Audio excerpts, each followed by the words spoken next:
what you see will be.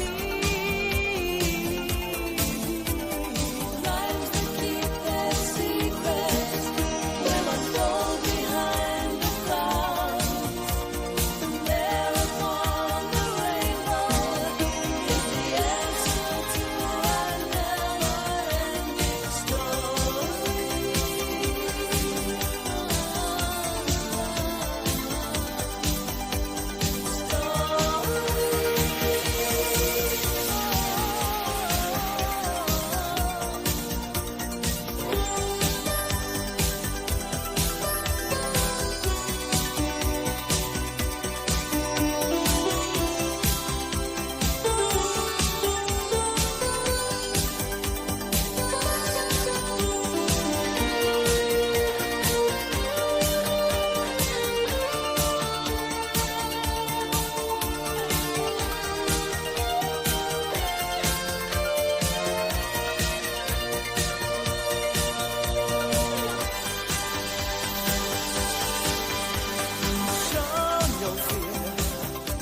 for she may fade away. In your hands, the birth of a new day. Lines that keep their secrets will unfold behind the clouds. And there upon the rainbow is the answer to our never-ending story.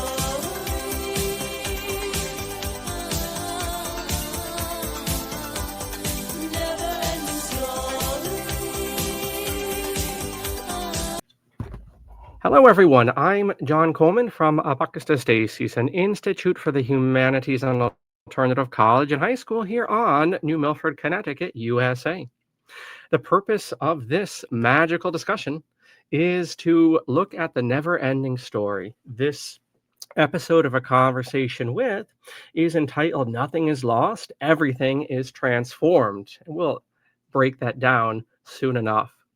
I'm being joined by Moonchild herself as we get on the camera, Lindsey Sharman.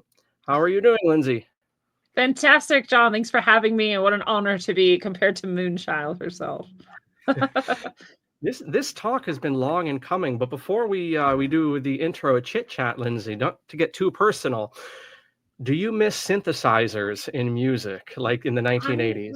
I miss all of it. Hearing that song like has just a deep response in my soul. Is just like gets excited, and I know we're going to be talking about the movie too, but I love also that like the movies back then had to be crafted. You had to actually make people believe that this was happening without any computer graphics or big, budget like CGI, none of that.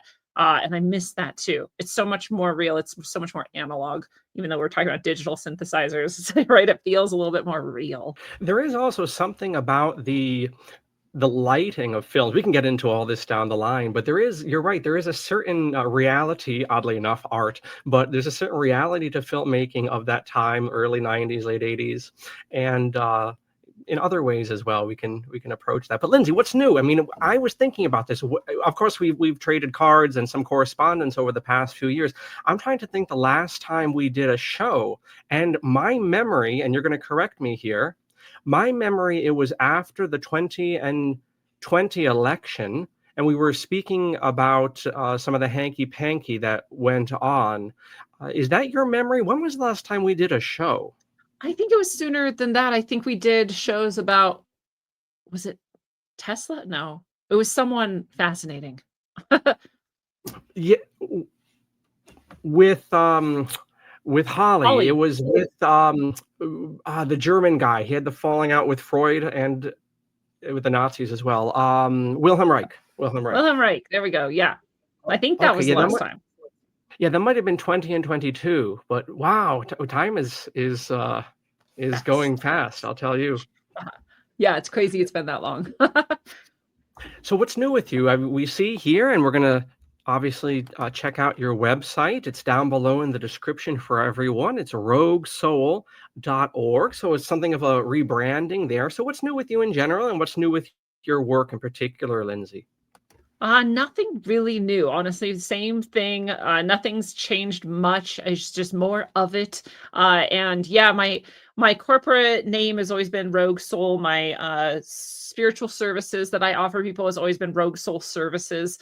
But the show was Rogue Ways, and I think more people knew me from the show than anything else, right? And so Rogue Ways was sort of the main brand, but I just wanted there to be some more unity and to have everything sort of reflect each other. And I think it was confusing sometimes for people to find me first through my spiritual services and then see me on the show and be like, is this the same? Like it's both Rogue or, or vice versa.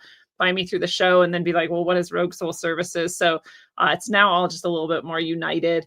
And yeah, otherwise not a lot's new. Super, just a lot of near death brushes with death this year, a lot of really severe health issues. I've always had a little bit of that, but this year they really just like spiked up and nearly took me down a few times. And so that's been really, really crazy. I don't know if this is true for everyone, but it seems like a lot of people, at least in my circle, have had similar. Like this year just kind of brought like the big, and if they didn't have a personal brush with death, they had people around them having pretty severe experiences. And I don't know if that's our age, if that's just sort of the time of life, or if that's something in the stars, or who knows what. But it's been like a challenging year or more in that sense. And at the same time, I feel like it's still continuing to be like one of the best years of my life. I feel like every year I have a better year than I've ever had. So, it's interesting to see that the challenges can be deeper and bigger, but also things personally can be just as good as ever or better than ever. And so, so that's my quick wrap up. Great. And just for the audience and for our dear guest, if there's ever a slight delay between my responses, it's just because I'm unmuting. Lindsey, you don't have to do that if you don't want to, but I do that just because of my own setup here. And now you know. But at the end of this recording, and we're going to be doing, by the way, for the audience, we're going to be doing 2 more of these, looking at the second installment of A Neverending Story, or The Neverending Story, and of course, even number 3, and we'll wrap up. So this is going to be a little series, and we'll sew together the links when the time is right. But at the end, Lindsey will tell us about her different services. But do you still do the interview show, Lindsey? I know in the past, and I know setting up interviews myself, I know it was burning on you for a while, and you would kind of cranked back some of the guests and things on your interview show. But are you still doing your Rogue Ways podcast and this sort of outreach? Yeah, I am doing the show. It's now called Rogue Soul instead of Rogue Ways. Easier for people to spell and know what we're talking about. So that's one good thing. And it's had so many transformations over the years. So when it first started, it was like a roundtable more often. And so I'd have multiple people on and we'd just be discussing a topic from various viewpoints. And then it started to have a lot of one-on-one interviews.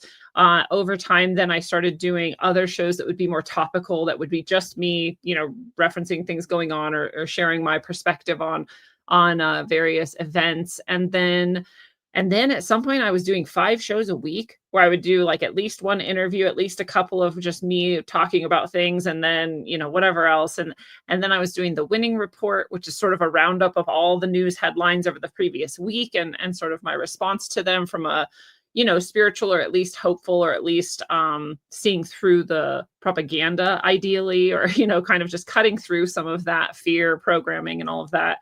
And so I'm still doing the one show a week that is me just on whatever random topic is interesting to me in that week. And then I'm still doing the winning report, but I have stopped doing interviews. So the classics are all still there. Everyone can go still reference those or enjoy, conversations you and I had, or anyone else who was on the show.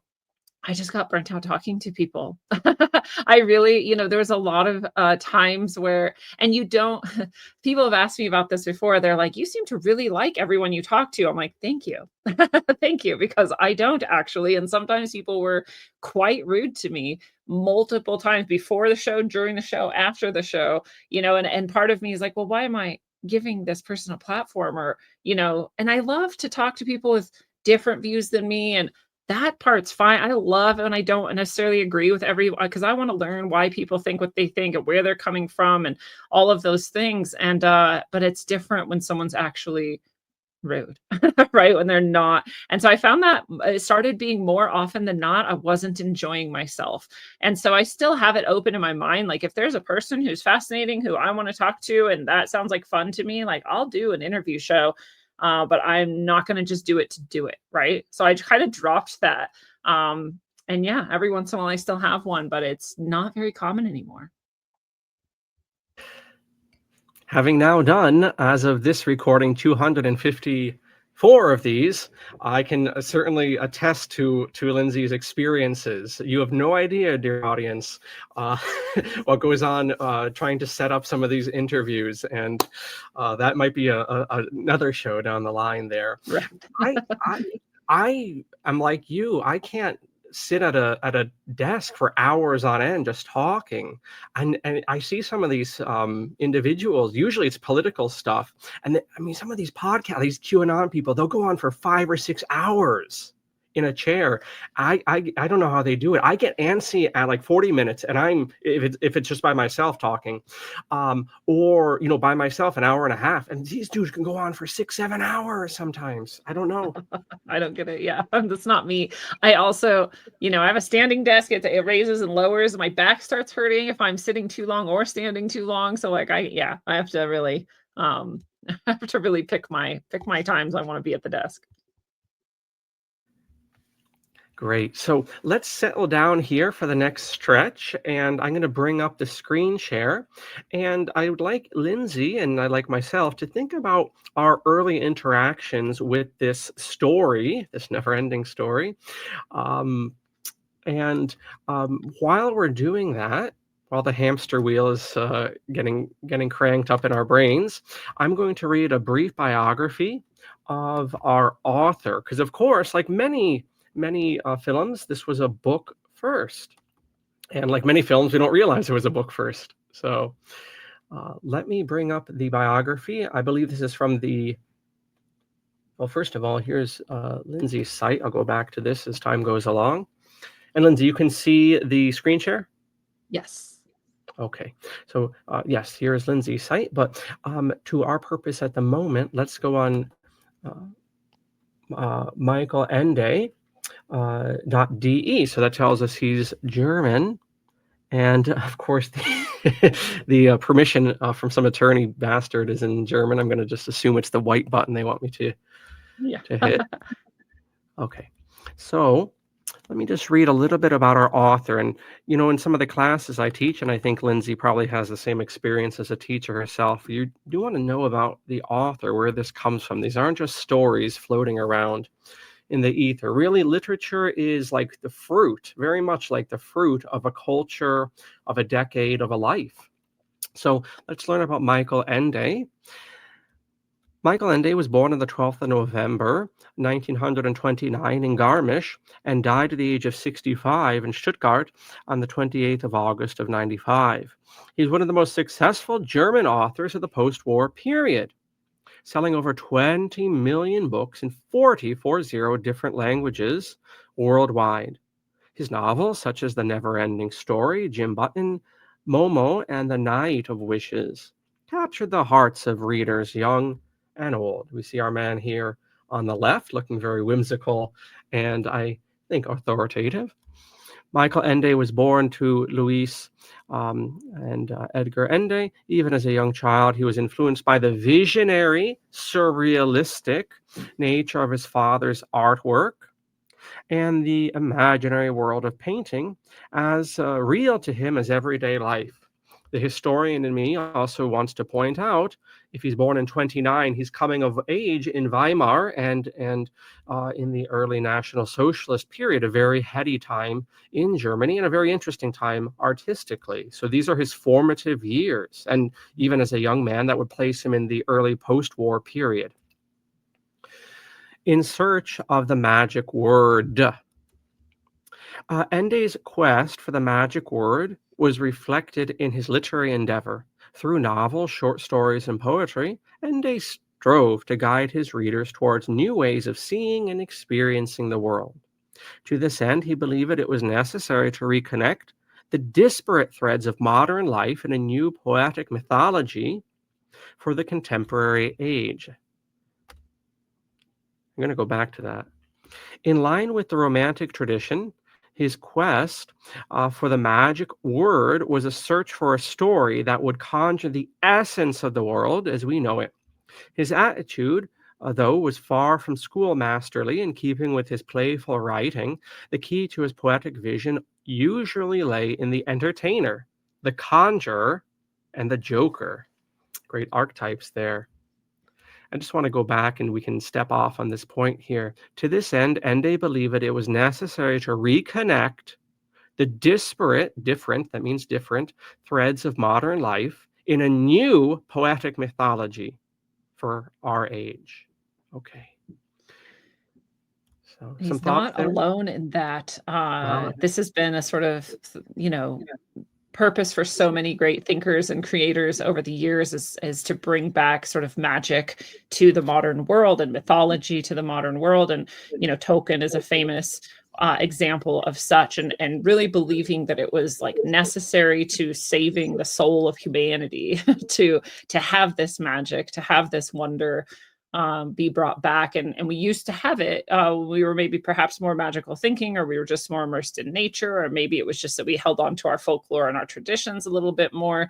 But the modern world tends to sort of like rip us away from all of that, rip us away from each other, and really uproot us from our traditions. And so I really appreciate that about artists like Michael Ende. I didn't really know a lot about him before you just read some of that. But what's surprising to me, and maybe it just isn't something you would include in such a short biography, but when you read this book, if you're at all sort of initiated into the mysteries, or if you've been part of mystery schools in any traditions, or if you're in any sort of secret societies or any sort of thing like that, even if you've just studied them and their mythologies, it is rife with that. This book is like a primer for initiation into the mystery schools. And so you don't necessarily notice that when you're reading that. It's just like the lay person. But when you do have that eyesight to see, it's everywhere. Everything in this is a reflection of that. And so he must have been a student of those schools or those traditions to some. I don't know what it is. I don't know if he was a Mason, if he's a Rosicrucian, if he's, is he? Yeah. Do you know? Oh, I don't know. Yeah, he seems like he must be though, right? So pretty fascinating to me that his life, and even this phrase, this quest for the magic word, and the way they're presenting that is like, the story that would capture the essence. But there actually is a quest for like the word. And it's literally like the word that is logos, or the word, of Jesus Christ, or of God creating the world. And every tradition has a reference to this concept that there is the word, and that we've forgotten the word. And I was actually told, who knows what's true or whatever, but I was told by a psychic totally randomly without prompting that the word would be found before I die. So in this coming stretch of years, the word will return to the world. And hey, if so, I'm down to see what it is and what it does, right? But it's interesting they reference that even there, like he's searching for the word. And in a certain specific context, lately I recorded my series Christian History and Ideas, and it was on I believe, and the author, more importantly, that I was jagging off of, believed that this false, very modern dichotomy that modern Christianity has, I believe, false dichotomy, this hostility towards the so-called pagan world prior to it, which is a novelty. It's not historically the case with Christianity. It saw itself in opposition diametrically to previous traditions.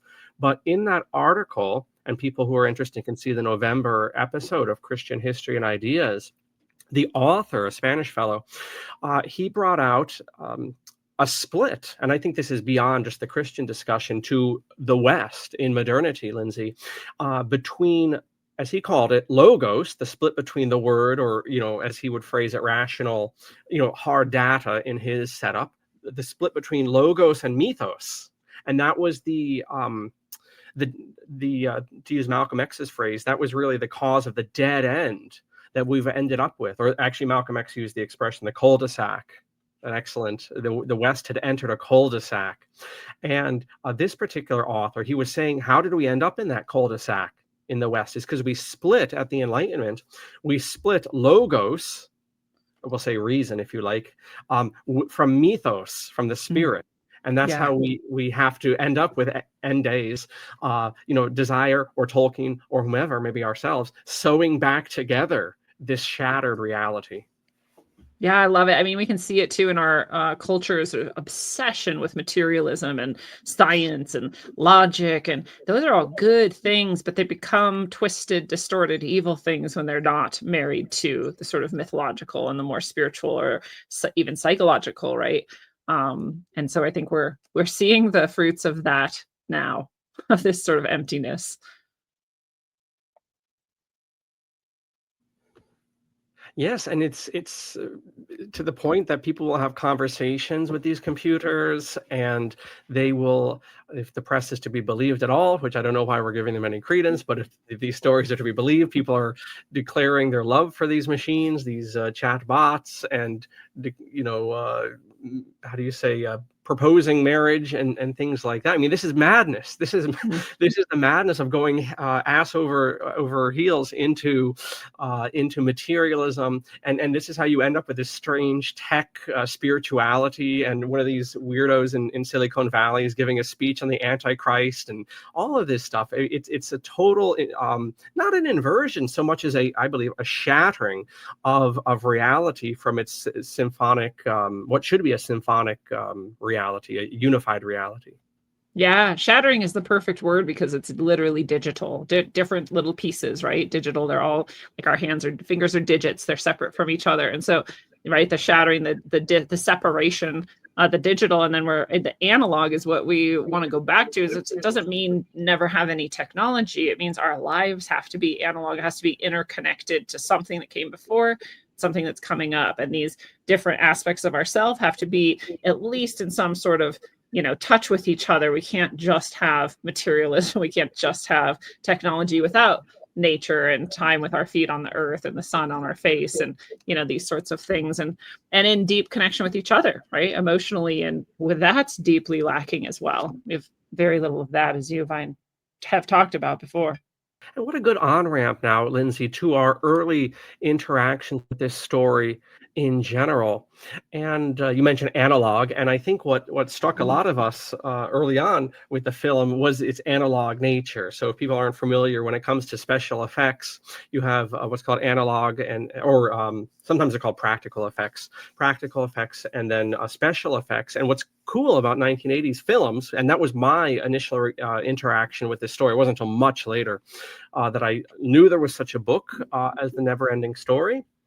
Much less had I read the book. That came much later. The film was my first interaction, and the film, in many regards, though not all, like with this kind of Sphinx scene, obviously special effects of a sort, but in much of the rest of the film, you have practical effects, models, and so forth. Anyway, that was my initial interaction, and it certainly stuck in my mind. And the story, like many so-called 90s kids, the story stuck in my mind also because we would watch a rather limited amount of films just by the technology again and again and again and again on VHS. So Yes. what was your interaction and engagement with this story at first, Lindsey? Oh, it's amazing, actually. I'm same with you. I saw the movie first. It was much later, probably at least 12 years later, that I learned there was a book. And then I feverishly went to find it and read it because the movie had become my favorite, which was always strange to my friends in high school. And they're talking about The Matrix and like all these cool movies. And they're like, what's your favorite movie? And I'm like, The Neverending Story. And they're like, what? That's a kid's movie. But I saw it first when I was 7. It was on my 7th birthday, actually. And it's so strange because I haven't understood until recently why I had such a profound experience with this film. But maybe I'm totally wrong, but part of, aside from it being such a good story and so engrossing, and I think one of the most terrifying things I've ever, there's some scary parts in this for a 7-year-old, and those really affected me too. But aside from that, I was captivated by this film and I felt transformed by it. And I always wondered, like, how could like a simple movie, and I'd seen other really cool movies, probably The Dark Crystal or something, or who knows what else I'd seen that were also really good. But why did this movie strike me so deeply? And when I think about it, I feel like in midway through the film, I literally felt something change in me. And it was physical, and it was my perceptions, and it was like some growing awareness. And now, long since, I've learned that at the age of 7, your brain changes. Your brain waves transform. You actually go from one state of awareness to another, and it's somewhere around the age of 7 for people. And I kind of wonder if it didn't sort of like happen in a moment while I was watching this film, because that's what I felt, is that everything was different. And nothing about the film specifically stood out to me conceptually. I wasn't like fascinated by any, I mean, I was fascinated by the idea that this kid could, come into a book, or that the book knew that he was reading it, or those sorts of things fascinated me, but it wasn't necessarily the concepts, right? It was something else. So I think it was a combination of it being such a fantastic story. It is sort of mind bending, actually kind of like The Matrix, where you do stop and go, wait, what is reality then? And like, what part am I playing in this reality? Am I in a book someone's reading, or am I going to be, brought into a book when I'm reading it? Yeah. So the meta experience of questioning consciousness or reality. And I think that's pretty mind bending for a child. So that definitely, I'm sure, had a lot to do with the impact of this movie. When Bastian realizes that what he's doing is being noticed by the characters in the book, or that they're affected by him. I actually had this really, really beautiful and hilarious experience. My nephew and niece, they're 7 now and 4, and so just about a year ago, so 6 and 3 maybe, they watched the Neverending Story for the first time with their dad, my brother, and he lets them pick a movie. They get to watch it. They picked the Neverending Story. They had no idea their aunt's, love for this movie and how deeply I'm connected with this movie. And so they're watching it, and Falcor comes up, and my nephew says, "Oh, doesn't Aunt Lindsay have a van named Falcor?" And because I've named my van Falcor, right? And he remembers this from the years before. And my brother says, "Yeah." And she says, "Oh my gosh, our van's a luck dragon." And so he's super excited about that. But I guess when they got to the point where something Bastian does is noticed by the characters in the movie, he was like, "Dad, pause, pause, pause." And so my brother pauses it, and he says, "Wait." And he's like, he's walking through it in his mind. He's like, so he's reading a book, but the characters in the book, like, no. And so he can connect with them. And he goes, whoa. And he like grabbed his head and fell on the bed and was like, "I just need a minute, Dad, to like process this." He's a really bright child. He's very intelligent, but he's just like taking a minute. He's like, okay. And then he goes, wait, Dad. And my brother goes, what? And he goes, "Are we in a book right now?" He said, my brother's like, "I don't know. What do you think?" And he's like, what about when we read a book? Do they know? And he went through this whole thing, right, of like questioning who he is, where he is, what is reality. And I love that. I love that kind of like meta, analysis of yourself, or perspective on yourself, that things could be very different than you thought they were. I think it's good for a mind, to stretch in that way. And it was also an adorable story to hear. So I, of course, loved that. You bring up an interesting point about how powerful children's literature can be. And I think about, whether it's the Neverending Story or other things from my childhood, it's amazing how it does stay with you. And often, as I've meditated on different pieces, whether that's the Giving Tree or the book about a clown, I think, who used to juggle or something in the medieval age that I read, or a Goofy movie, for whatever reason, moved me as a child, or whatever the case. It's also the simplicity of the story. There's a pureness of the message, not just an innocence, and I'm not using in that way the word pure, but there's also like a condensation, or it's like a shot of espresso in terms of storytelling that, as adults, is necessarily plots are more diffuse, themes are often more diffuse. There's something about children's literature, if it's done proper, where it can really condense a truth. And that might also be why something like the Neverending Story sticks with us. It's like a double shot of liquor or espresso or whatever the case may be. Zins apparently are tobacco shots. That's the hot thing now. Whatever the case, I think there is something to that about children's literature. What's your mind on the matter, Lindsey? Yeah, it makes so much sense to me. I mean, as a child, you need things to be sort of simplified for you to grasp onto them. It's always like the proximal zone of development. Like it has to also attach to something you already know and understand. But then it can like stretch and expand you, but it still has to remain simple. If a child, I remember I tried to read a really complex novel when I was like 11 years old because I was an advanced reader and I was bored with all the things I had already done. And so my mom said, well, here, try this, adult not adult, you know what I mean, older level, higher level book, but it was really hard for me to understand what was going on. There's a lot of subtlety that I'm sure I missed. I was constantly looking up words because I didn't know them. And so it was just more difficult.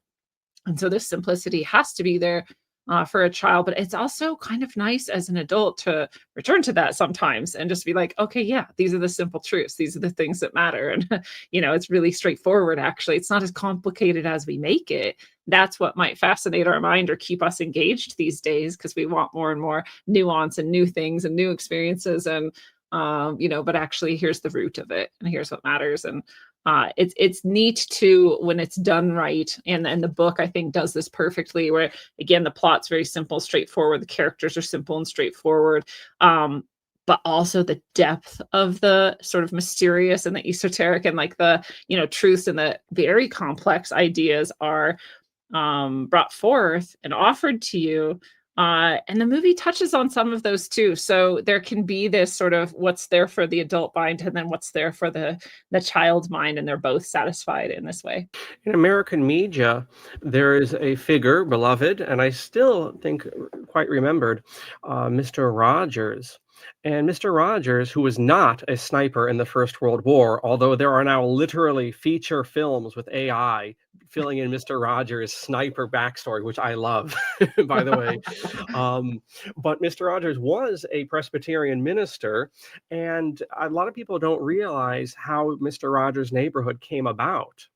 And this American show, and I'm going to make a transition to the Neverending Story, and I think some of the point that Ende was getting into in his story, Mr. Rogers was looking at children's film, and actually in particular children's television, in the 1950s and 60s, and he was horrified at how stupid it was and how insulting it was to children to present the pablum, the nonsense of what was going for children's entertainment, and that was head and shoulders better than what we have now, by and large. And that was the genesis of Mr. Rogers' Neighborhood. He was actually insulted for the children that such nonsense was being presented for them and on their plate. And I think we do that. I think maybe as teachers, even Lindsey, in your well, you're still a teacher, but in your previous avocation in the classroom, there's a tendency, and maybe an administrative tendency, to dumb things down. And children can take more than we imagine in terms of complexity. Even if it's a simple story, the themes are maybe not complexity. Let's say potency, the potency of the themes. Children can take a lot more than we give them credit for. Oh, and they know more than we think they know, and they notice more than we think they notice. And they've often got insights that go far beyond even what we're currently in connection with in our mind in our current, moment of life. And they're amazing. And I remember, being sometimes criticized for presenting or expecting really high level performance or analysis or thought from my students, and people would say, well, they're if they can't reach it, they're going to feel dumb and you're going to make them feel bad. And I'm working often with like the lowest income and the lowest achievement students and that we can find. But that would always be my response, is like, well, they to be exposed to it and to reach towards it is the learning, right? And they can absolutely do more than you're giving them credit for. But especially if you don't expect it of them, they're never going to try or expect it of themselves.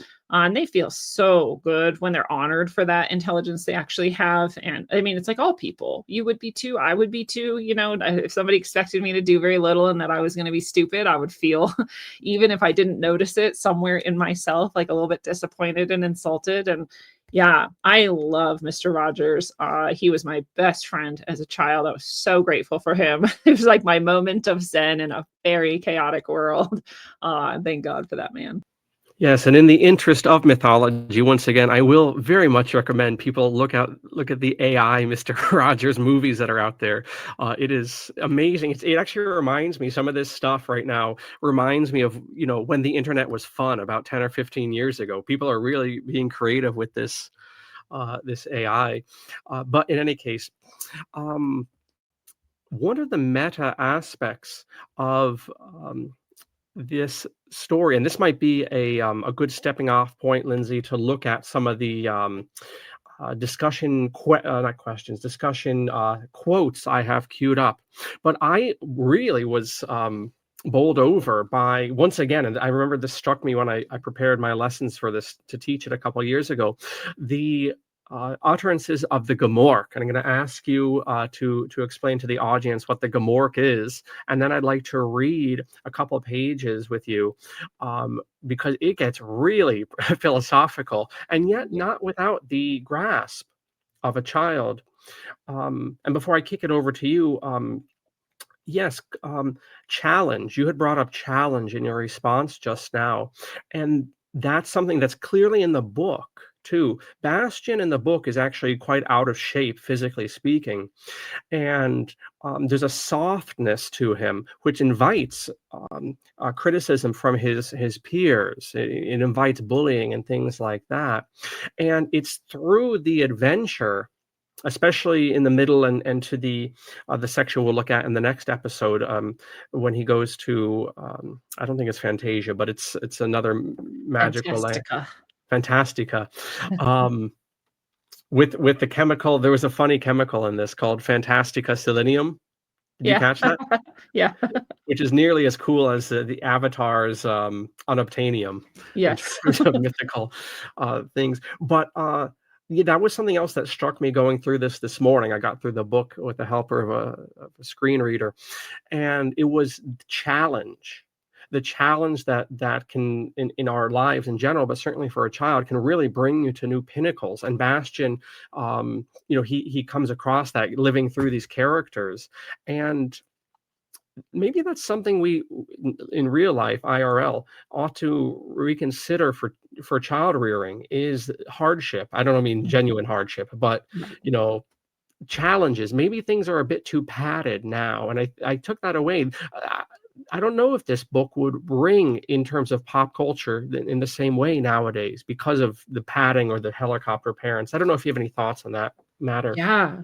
I mean, it's absolutely true. That's a theme throughout the book, from start to finish. It's a theme throughout the movie of this need for the darkness, or the need for the shadow, or the need for the challenge, or the need for the reflection, and to see the parts of you didn't see when you just looked into a normal mirror, and so it's definitely true. This challenge is something that we need. It is very sad when you have these children or adults who have never really faced any sort of pushback on their ideas. They've never faced it, having to sort of like prove or carve out what is it, who am I really? And you end up with these people who often have no sense of self, really. They're just sort of like automatons, and people call them NPCs now. And I always warn, we don't want to actually believe that people don't have souls or, inner realities or whatever, but for a lot of people, they're pretty far from it.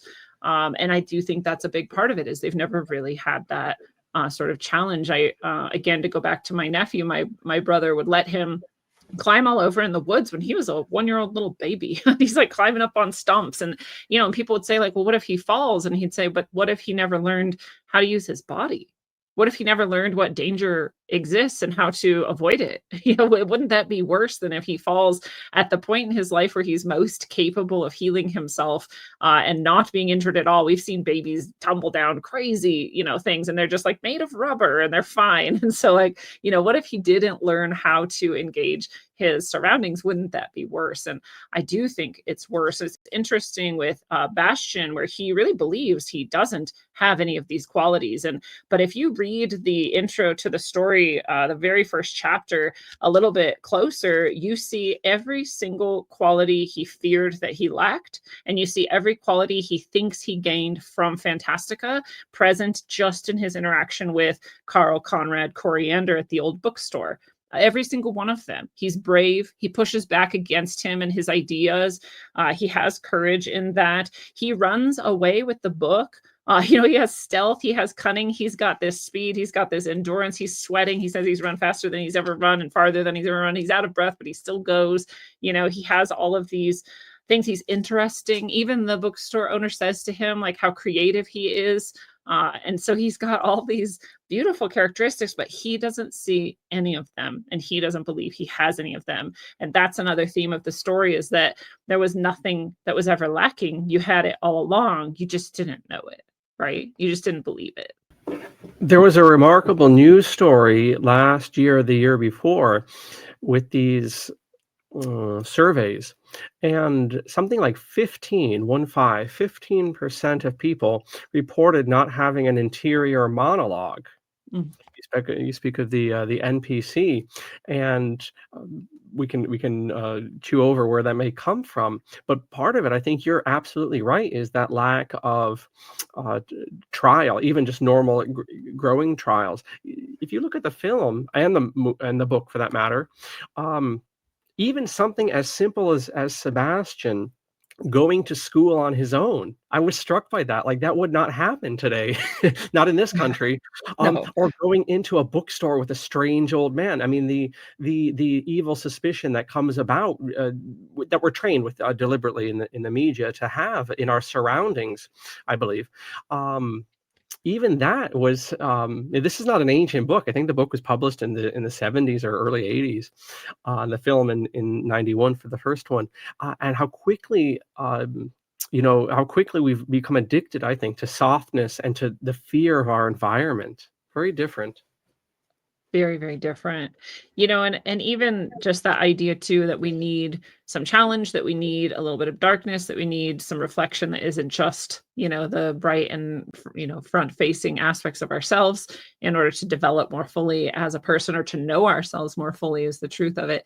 It comes about with the Gomorrah as well. The Gomorrah is a very interesting character, and he is sort of evil incarnate. But as you say, there's some interesting sort of philosophical bits when they're having this conversation about like what he actually is. And he's essentially an interdimensional werewolf. In the human world, he looks like a human. In the Fantastican world, he looks like a wolf sort of being. And this creature actually, it's like different than, bigger than, and more evil than a wolf, but it's similar. That the most similar sort of morphological thing we can get is a wolf, right? But it's not what he is. So he's sort of like this interdimensional wolf. He can hop back and forth between worlds. And his whole goal is to corrupt both worlds, and to use Fantastica, in fact, to corrupt the human world. And he says, when people are in their sort of highest mind, maybe, or highest self, or best way of being, they're dreaming and they're imagining, and this is like enriching Fantastica. It's the world of dreams and myth, and where human imagination creates anything it wants, and all the stories we've ever told, and then when humans are misusing, or in sort of inversion of their imaginative capabilities, they are liars. And they're lying. And it takes something from Fantastica, turns it into a lie in the human world. And his goal is to destroy Fantastica, turn everything into lies, and make the human world one of chaos and misery and lies and illusion, where humans get stuck and lost forever. And sort of asked of him, like, why? Why would you want to do this, right? Which is, I think, anyone who's sort of confronted the evil in the world has that question, like, but why do you want to be evil? Like, it sounds awful. Like, why don't you just want to be good? And he says he's essentially a being that was never given form or a body or a world. And so he hates humans because they were always given a world, and Fantasticans were always given a world, and he never had one. And it's so exactly like what we hear about demons in our, sort of Christian mythology and other mythologies as well, that they are all, smokeless fire for the jinn, that they are these beings that don't have bodies, they don't have a world, they don't have an incarnation, and they see humans and they're jealous. They're like, why were you given this? And you have this, like, why are you loved more than me? I hate you. I'm jealous of you. So we see this motivation for these dark, formless sort of beings with consciousness that want to destroy us, and end up doing so often through exactly what the Gomorrah's talking about: lies an illusion that lead us astray and lead us away from ourselves. So it's a, again, from a child's point of view, you're like, there's a scary wolf and he doesn't like people and he's, bad. And then from an adult perspective, you're like, this is complex, actually. This is really rich, and it's reflective of a rich human mythological history too. It's like encoding all of this in this story. And going over the Gomorrah section, as we're going to do imminently, Lindsey, one of the things that struck me, maybe to run parallel to your observations, is the aspect of the Gomorrah and what he's saying in the context of adulthood and growing up. And I'm thinking about, maybe some of those legal words that we don't think about, common, adulthood, adulterate, these interesting things. Oh, I'm an adult, but also, other words in English that have that root aren't flattering at all. No. And the aspect of this is almost like an extended meditation of Puff the Magic Dragon by Peter, Paul, and Mary. If we're going to run with the adult stuff, if you listen to that song, the little child stops showing up in his dreams to Puff's magic land because he's growing up. Right, that's why. So Puff is still existing in this realm in the song, but the child who used to ride on his back, much like the Falcor, the child isn't showing up because he's less and less a child. He's becoming adulterated with society.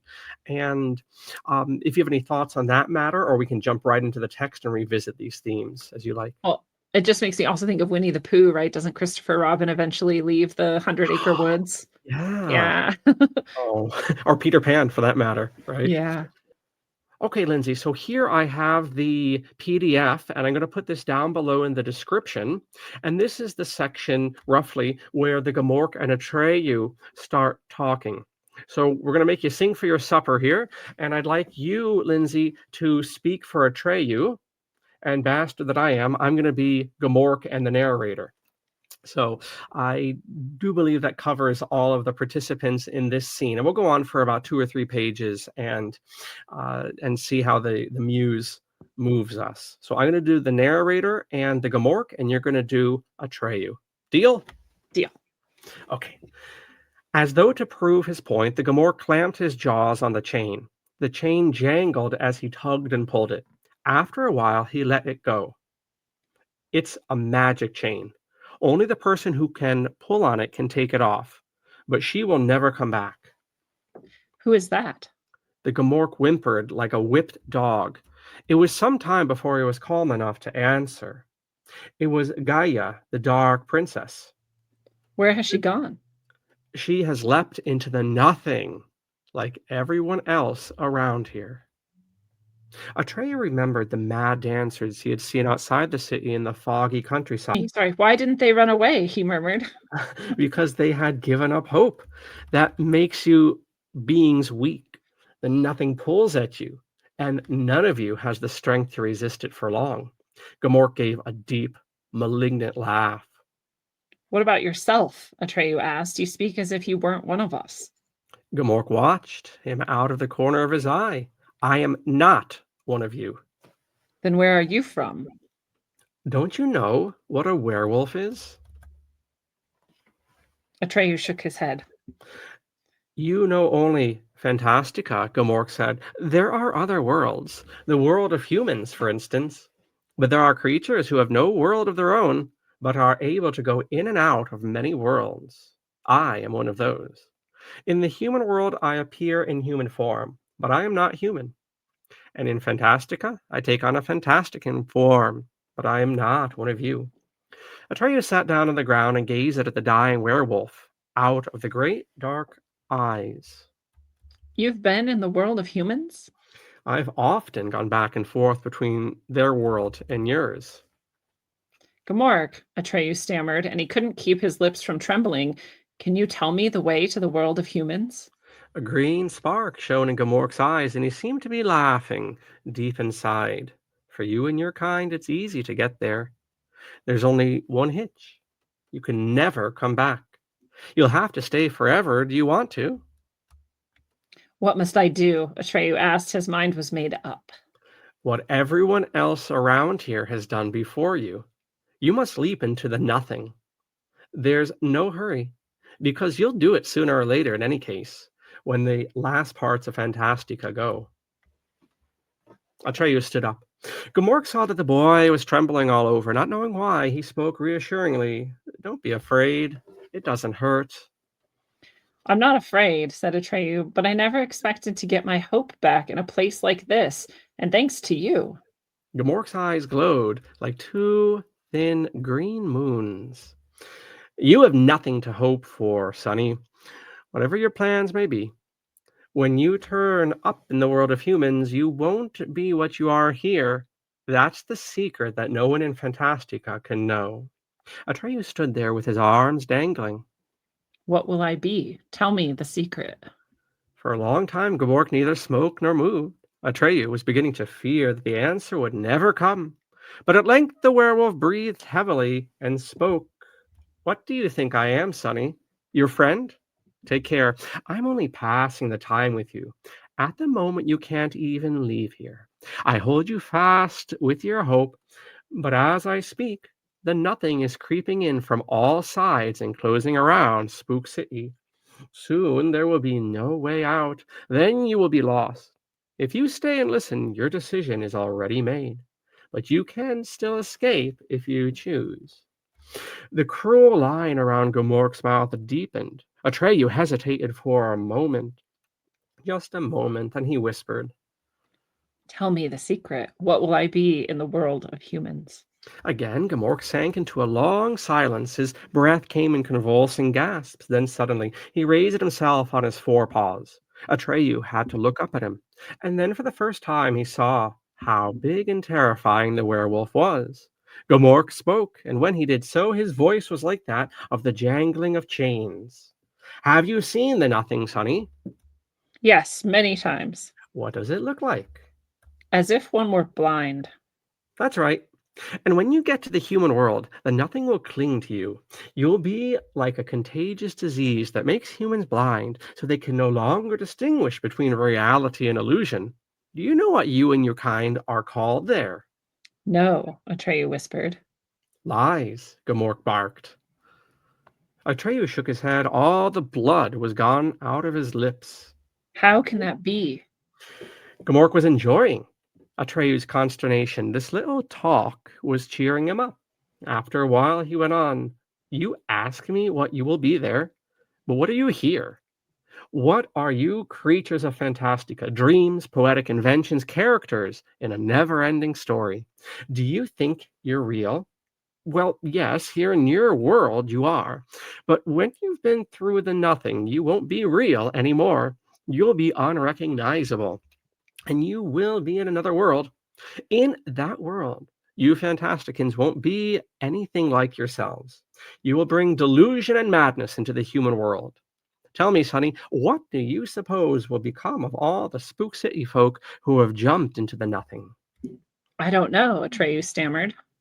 They will become delusions in the minds of human beings, fears where there is nothing to fear, desires for vain, hurtful things, despairing thoughts where there is no reason to despair. All of us? Asked Atreyu in horror. And we'll conclude with this. No, said Gamork, there are many kinds of delusion. According to what you are here, ugly or beautiful, stupid or clever, you will become ugly or beautiful, stupid or clever like. Okay. And it goes on there. Once again, we can go on with this scene for quite a while. We have pages 73 and 72 were what we were looking at there on the PDF, which people can access down below. So that's pretty deep there. Yeah. Let's look at that again, Lindsey. This part here, because this is kind of the rub, so to speak. Okay, what do you suppose would become of all the Spook City folk who have jumped into the nothing? And would you read this section here? They will become delusions in the minds of human beings, fears where there is nothing to fear, desires for vain, hurtful things, despairing thoughts where there is no reason to despair.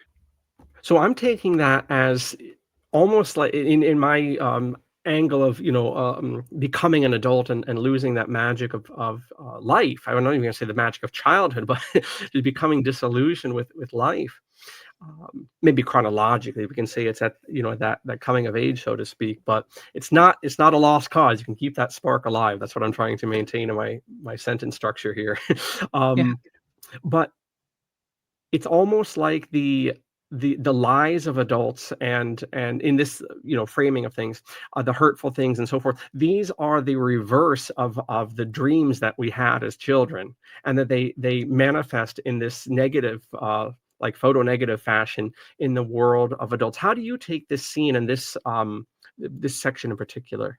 Oh, it's actually so deep. It's so beautiful, and it's so reflective of what's actually going on, and it really can instruct us as to what we can choose to do with our minds and imaginations as adults that is actually very constructive. And there's sort of this question begged in this section too, which is, when does our imagination, our dreams, our hopes, our beliefs in the things that we can't necessarily see or prove, when is that positive and constructive, and when does it become harmful delusion? Like, right, what is the difference between a lie or this belief in the things that you can't technically prove exist?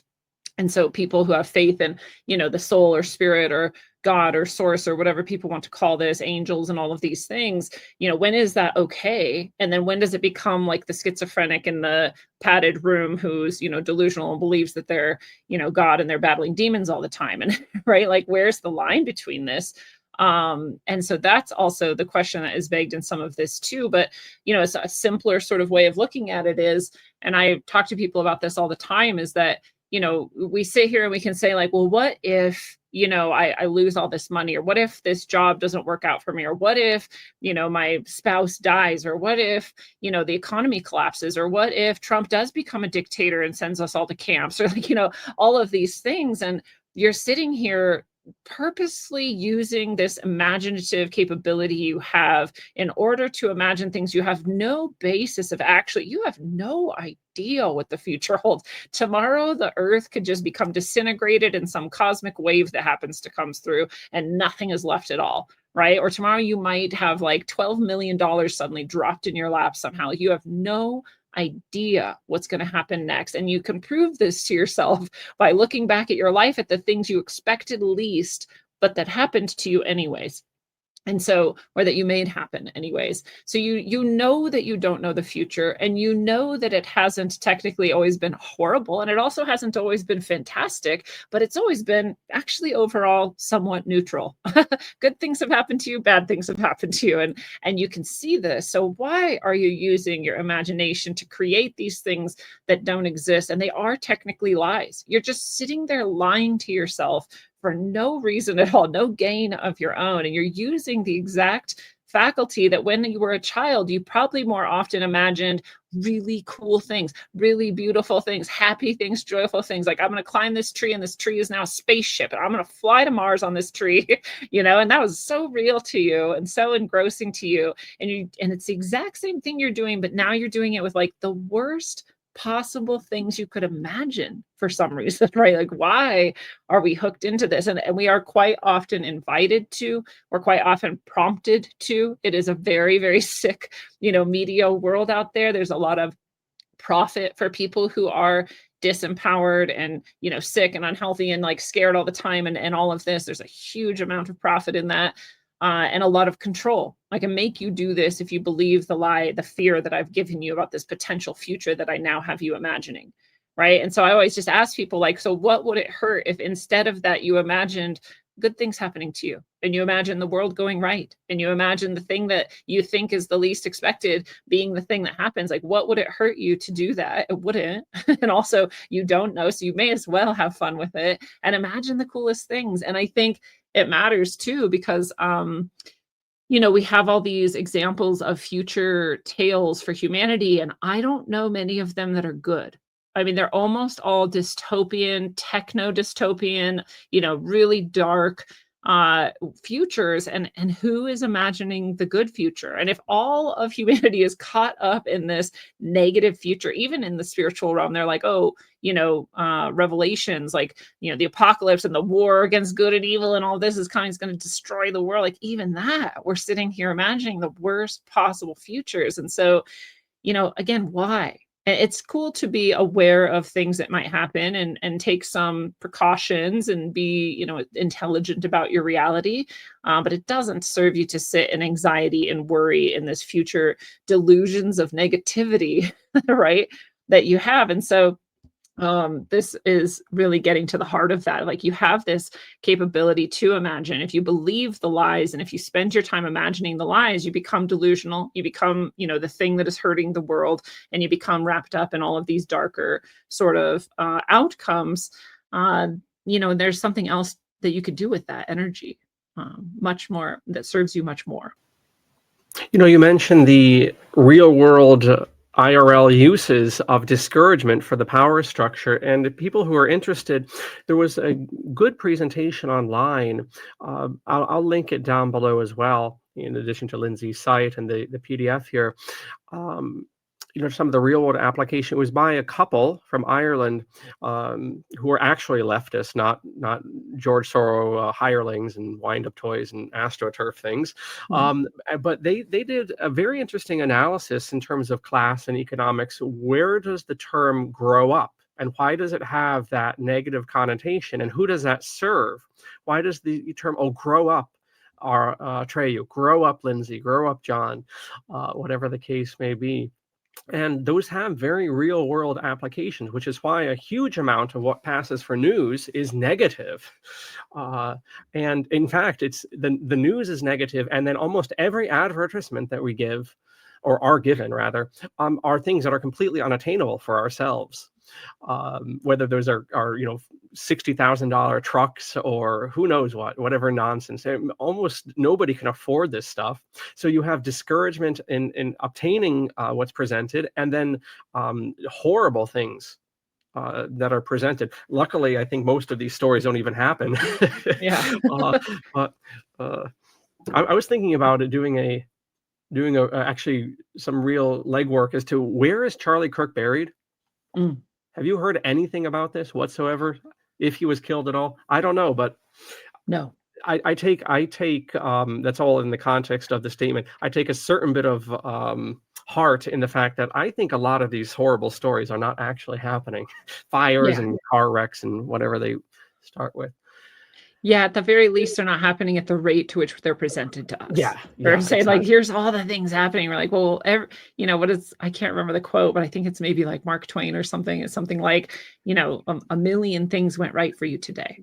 Did you notice any of them? Right? We don't have news stories about all the things that had no reason to go right and did go right, but we have like the few things that went really wrong.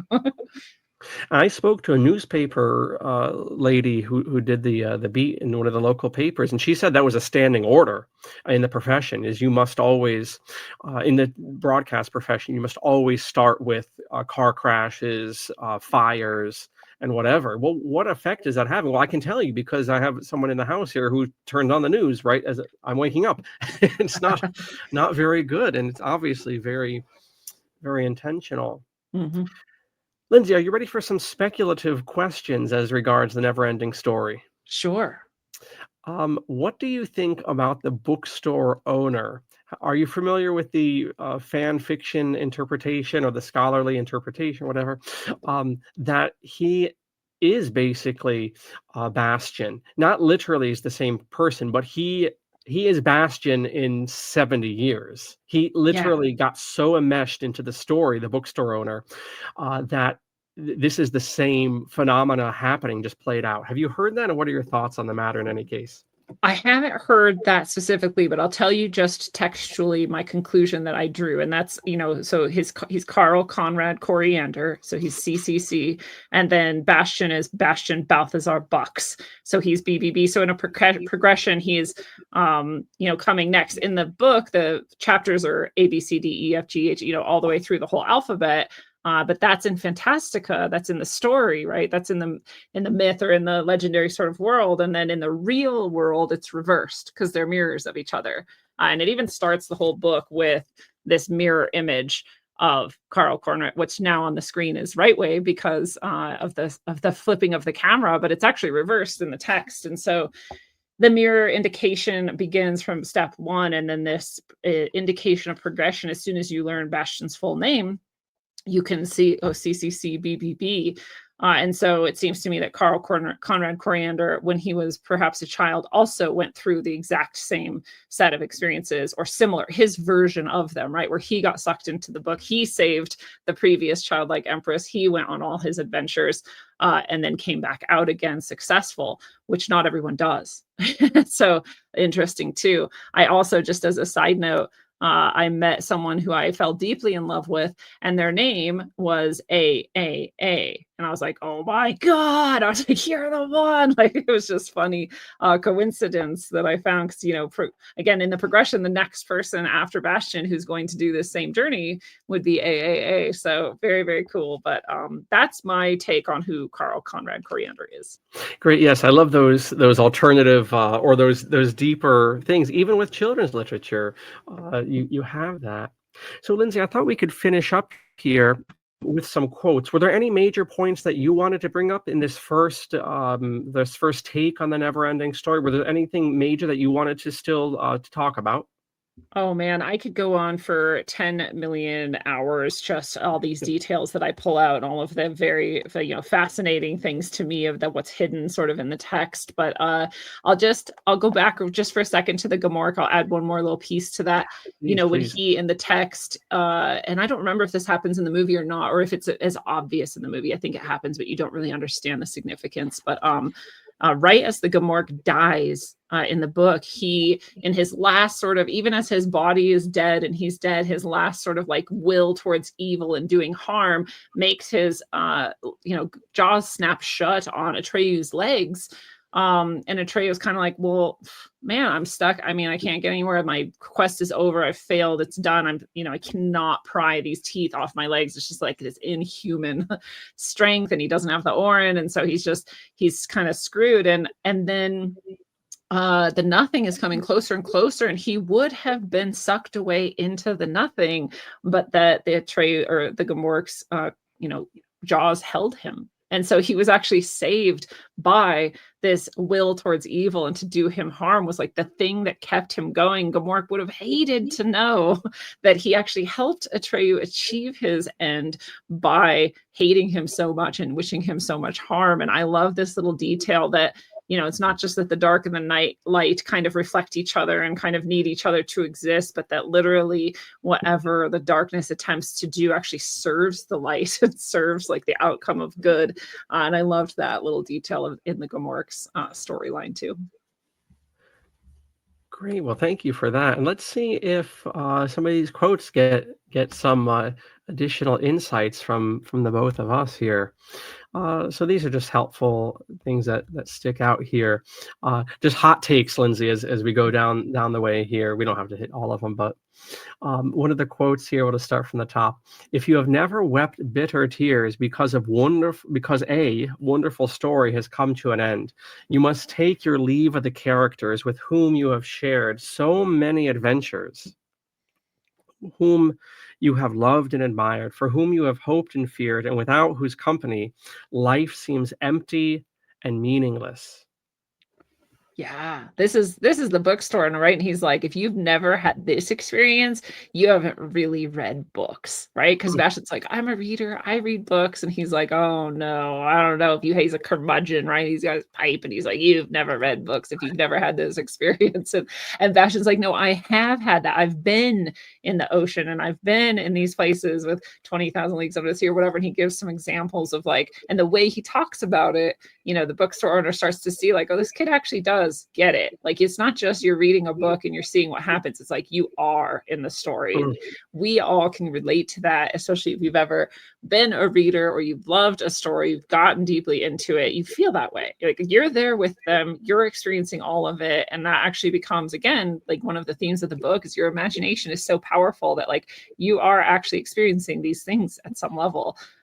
You could even say, right, our subconscious doesn't know the difference. It's like, oh yeah, I flew through the sky on Falcor. Like, what a cool experience, right? Yeah, it is obviously a testimony to an author or to any artist that you make characters that that your readers or viewers or whatever are thinking about after the fact. And I can think about, and as I'm sure you can, different stories we've come across where the character really did make an impression. And I think that's because that's hitting a reality, maybe an archetypical reality in us. I mean, there is a sense that it's real. I think I scared a previous guest once, or I at least caused some curiosity in their minds, although they were polite, about, should we even have fiction sections in a library, which we certainly should, but in the Right. sense, in a philosophical sense, that fiction is speaking about reality if it's done Mhm. proper. Yeah, well, and it's doing it in a way that we couldn't have done otherwise, right? There's these Mhm, truths mhm. that are very hard to express or explain, and it's why we fictionalize things so we can say, like, right, haven't you experienced this too? Or don't you also understand this? Or don't we share this thing that we otherwise like have a hard time naming, but that we all relate to for some reason? And like, or haven't we all had a Gamork like bite our leg and we're hopeless and we're like, well, it's over for me, and and then it's not, right? We've all Mhm. had that experience. And our next quote here is, if such things have not, and this is just jacking off of the previous quote, been part of our experience, you probably wouldn't understand what Bastian did next. And then it gets into the story. Here's another quote. When it comes to controlling human beings, there is no better instrument than lies, because you see, humans live by beliefs. Uh, and of course, what's in the middle of a belief? A lie. Interesting little Yeah. wordplay there. And beliefs can be manipulated. The power to manipulate beliefs is the only thing that counts. He sounds like Edward Bernays or some goon in the 20th Right. century. Oh, and it's true. I mean, and in beliefs, that goes back to that question, right? Like, when is it a constructive, imaginative, or, other higher level consciousness sort of like belief or understanding? And when is it a delusion? When is it harmful? Mhm, And when is it constructive? And beliefs are, like you said, like the lie is right in there. It is no different to believe, in God or source or soul than it is to believe that you are God fighting demons here in this world, right? They're the same stuff actually that mhm, they're made of. But the difference is like one serves you and is constructive and helps you become a deeper, truer version of yourself and act in the world in ways that you might not otherwise have been able to. It emboldens you, it makes you brave and courageous. It makes you a good person who is, helping your community and other people rise up or whatever it might be. And one destroys your ability to do so. Right. And so you can sort of see like it's actually in the fruits, it's in the outcomes that you can test whether or not you're using your imagination in a way that is serving you or you're using it in a way that is destroying you. mhm, But it is also true. Like people operate out of their psyche, they operate out of their beliefs, they operate out of their emotions. It's all psychological and it is not logical. And we keep coming up against this in our society right now because people might say, like, how could you look at this data or this reality or these facts or this truth or these, here's where the corruption, or here this person paid that person, how could you see facts and then still continue down your road of believing that that's not what's happening? Right? mhm. How can I show you reality or logos or logic and then you still go this other direction? And it's because people don't operate from logic, they operate from their beliefs, they operate from their emotions. And so that's where you actually have to do the work. And that's kind of why, like, the archetypical and the mythological and all of this serves us so deeply, because it's an inner sort of work that we have to get right before we can be right in the world. Excellent. And it is a double-edged sword, like you say, and applying these insights, and we'll do one more quote here and then knock off for lunch. But beliefs and what we're surrounded by, even if they're false. As teachers, I don't know if you've had this experience. I certainly have, where you'll see a child or so-called teenager um, becoming more aware of things. I can think of one example that will stick with me till I die. And this person was seeing through the nonsense of adult society, so called, and the things like insurance and renting and the things that are being presented, or whatever, all sorts of mythology, of a false mythology, I should say, that's given. Uh, Presented to young people as real life, as being grown up, to an earlier point. And I remember this student was having these awakenings, and I wasn't, prodding one way or another. I was just observing. And then this individual came back from, Thanksgiving break or some school break, and was a complete, you know, cog in the system, and remain that way to this day. Yeah. Obviously, someone had told them to grow up or to get real, and it is amazing the power of what's presented as reality through beliefs. Yeah. Another version of that too is, and you may have seen this with your students as well, is that if you come across a student who, and this happened all too often, unfortunately, but a student who is brilliant, just like a genius, right? Like highly intelligent child, and yet they believe that they're stupid. And they Mhm, believe that because they've been told that through grades that don't actually reflect intelligence, they only reflect behavior.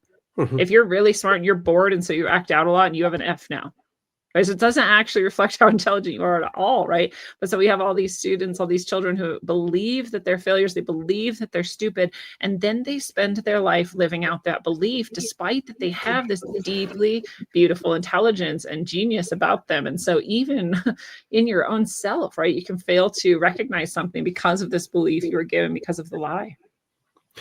Carol Quigley, who wrote a number of books, including the conspiracy Bible that no one reads, like the real Bible, Tragedy and Hope. He actually writes about this at the end. He's not advocating what I'm about to say, but he's just observing that one of the consequences of modern education, so-called, is one, and he argues that this is a deliberate part. Yes. He's not saying it's good, or bad, but he is saying this is engineered into Rockefeller education.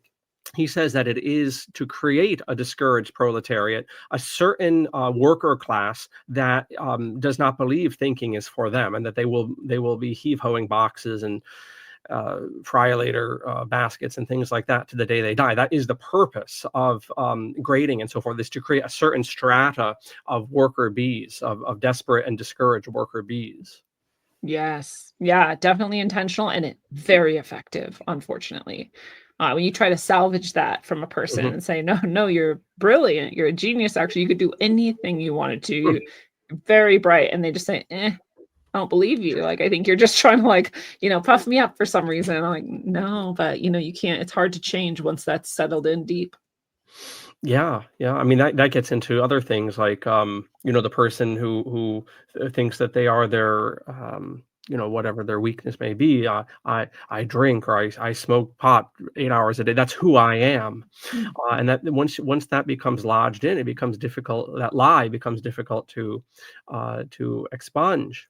Right. Well, in Bastian's case, right? I'm fat, I'm slow, I'm Yeah. not smart, I'm not loved, I'm not all these things. And like again, even from the beginning, he actually is all those things, right? Mm. But he doesn't believe it. So the last quote here, Lindsay, that we'll have for today, and we'll do for the audience, just so you know, we'll do two more of these, looking at later installments in this literature and film franchise, so-called. The last quote, and of course this is our title: "Nothing is lost, everything is transformed." So I'm going to dump that on your lap. How do you take that as our last sentiment here, and then I'll have some feedback as well. I love this because I'm always bringing this up often to some of my clients come to me because they don't have any faith or they don't have a belief and they're actually kind of scared Mm, of the lack of belief and like what happens to us when we die then and this sort of thing. And I go back to this concept because this is actually in materialist science as well, right? There's the law of conservation, like nothing can be created or destroyed, but everything can be transformed from one form to another. Thich Nhat Hanh, one of the great Buddhist thinkers, he said, to a small child that came up to him and said, well, I'm so sad because my dog died. And how do I get through this sadness and the loss of my dog? And he said, well, think about the cloud in the sky.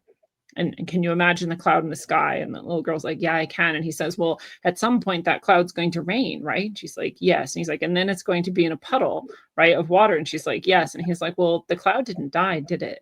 And she's like, and it hits her and she's like, oh, and he's like, it just transformed into a different form. Your dog is no different and neither is anything else. And so we see it in materialist science. We can prove that it's true. And so if you want to extend that then to yourself or to anything, like there is nothing that is lost. Everything is transformed. It's a Taoist concept. It's in, and most religions or traditions have some form of this, like the eternal nature of something, at least, like God at least, but perhaps also everything. Yeah, and all I would add to that, to run parallel, would be that that aspect that from trial and tribulation comes excellence.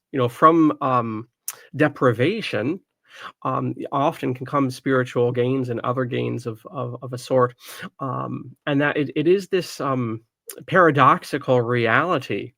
We would want golden bodies on golden beaches, and that's pleasant enough, and yet everything being perfect, that there's a poverty there. And so, getting to this quote again, nothing is lost, everything is transformed. When it comes to hardship, and there's plenty of hardship in the never-ending story, of course, the traumatic the dramatic horsey scene, um, that there is a maturity there. And I think many religious thinkers and philosophers and individuals of all sorts of backgrounds have come to that higher reality, that from tribulation it comes good, and that even from the jaws of the nothing, or the jaws of the Gomorrah, even if there's only one little how do you say, one little grain of sand that's left from Fantasia, that things can be rebuilt as it is, as we'll find out in our next chit chat. You ever And hear about? Oh, go on, Lindsey. Yeah. I'll place a little bow on that, bring it back to the text, Yeah. that nothing is lost and everything is transformed, that Bastian and all of us, when we're growing up, or when we're sort of learning to transform ourselves into this other version, like we don't actually have to become the adult that is just like boring and sad and locked into the system and never imagining things. We can keep that imagination, and it might be applied in a different way, or we might use it in a slightly different way, but it is still there. It's not lost. Yes, exactly, and that's a great place we can both put down the bird here and pick up next recording as we get into the second half of the book and the second film installment, which will be new for me. I have not actually seen the sequel, though I've I read haven't either. I haven't seen the sequel or the other one, so this is all new. Obviously, the book is well loved and worn, but the movie is new territory. and then I've heard all sorts of things about the third one, but we're going to have fun with that in any case. Um, just one little production. So this is what I mentioned being practical effects. This film is largely practical effects. And did you ever hear about the aspect of the horse scene? No. So this is actually a scene, and they had to come up with the mud, and the horse is a real horse. And the trainer on set had to actually work with the horse, because the horse is going to panic, obviously, Yeah. as it's sinking down. And the trainer actually had to work for something like 3 or 4 months with the horse, getting it used to slowly sinking down and calming it down until you could film a scene like this. Because we'll say cold turkey, an animal would just go insane in facing death, as they would imagine it Yeah. in this scene. But it was a very long scene to prepare for. Oh man, and it's so convincing, I think, because of that, because you're in your mind, especially when you're first encountering this, you're like, no, that horse is actually sinking. Like, help the horse, like very effective. Yeah, it's definitely one scene you can always plug in, no matter what your age. But we can also plug into lunch. So what do you have on the menu, Lindsey, coming up here as we knock off? What's on the rogue We have a menu here? bone broth, a veggie, a chili. Very, very Oh, exciting. a Yes. Colorado special, no doubt. Yes, and some double sourdough bread, which is extra good for your gut. I don't do well with wheat, but I do fine if it's actually sourdough, and then if it's double fermented sourdough, I do even better. So what I've learned actually is that if you're gluten sensitive, or sometimes I think that's just glyphosate sensitive, but if you're sensitive, you can try this double sourdough if you want to. And the sourdough, the bacteria, the little critters, in the fermentation are actually eating all of the gluten. And so there is no more gluten left. It has less gluten than gluten-free bread often has in it. So that's fascinating to me. And then I imagine that perhaps if it is glyphosate sensitivity, maybe they're actually eating and transforming the glyphosate too. right? Like maybe they're protecting us from that, and that's what part of their job has been. So bringing back fermentation, I think, is often really good for us, just as a total side note. Nothing is lost, everything is transformed, including Go. glyphosate. Right. Very good. So to the audience, please check out Lindsey's website, and please consult her and patronize her books and different counseling she has, and certainly her podcasts and so forth. There's a large archive available. And then when 10 or 20 years have gone by with that task, you can shimmy shammy over to Apocatastasis's website and enroll in all of our great literature classes, including not one on the Neverending Story. Maybe we'll develop one, but classes do contain that certainly here and there. So get reading, whatever the case may be. And Lindsey, get eating. So thank you so much, and good luck with your lunch there. Thank you so much, John. Pleasure.